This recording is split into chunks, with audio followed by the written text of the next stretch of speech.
ಯಾ ದೇವಿ ಸರ್ವಭೂತೇಷು ಶಕ್ತಿರೂಪೇಣ ಸಂಸ್ಥಿತ ನಮಸ್ತಸ್ಯೈ ನಮಸ್ತಸ್ಯೈ ನಮಸ್ತಸ್ಯೈ ನಮೋ ನಮಃ.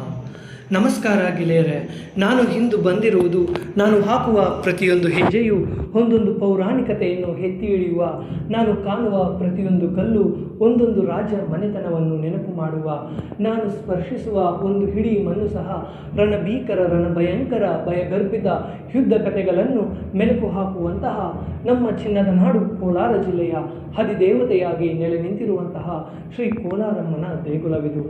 ಸಾವಿರಾರು ವರ್ಷಗಳ ಇತಿಹಾಸವನ್ನು ಒಳಗೊಂಡು ಗಂಗರ ಕೈಗಳ ಮೇಲೆ ನಿರ್ಮಾಣಗೊಂಡು ಮೈಸೂರು ಸಂಸ್ಥಾನದ ರಾಜ ಮನೆತನದ ಕೈಗಳ ಮೇಲೆ ಪೂಜೆಗಳನ್ನು ಪಡೆದು ಪರಶುರಾಮನ ತಾಯಿ ರೇಣುಕಾದೇವಿಯು ಇಲ್ಲಿ ಅಸುರ ಸಂಹಾರದ ನಂತರ ಉಗ್ರರೂಪಿಯಾಗಿ ಮಹಿಷಾಸುರ ಮರ್ದಿನಿಯಾಗಿ ಅಷ್ಟಭುಜಗಳೊಂದಿಗೆ ತ್ರಿಶೂಲಧಾರಿಣಿಯಾಗಿ ತಾಯಿಯ ದರ್ಶನದ ಮಾತ್ರಕ್ಕೆ ಇಷ್ಟಾರ್ಥಗಳನ್ನು ಈಡೇರಿಸುವ ಜಗನ್ಮಾತೆಯಾಗಿ ನೆಲೆ ನಿಂತಿರುವಂತಹ ಕೋಲಾರಮ್ಮನ ದೇಗುಲವಿದು.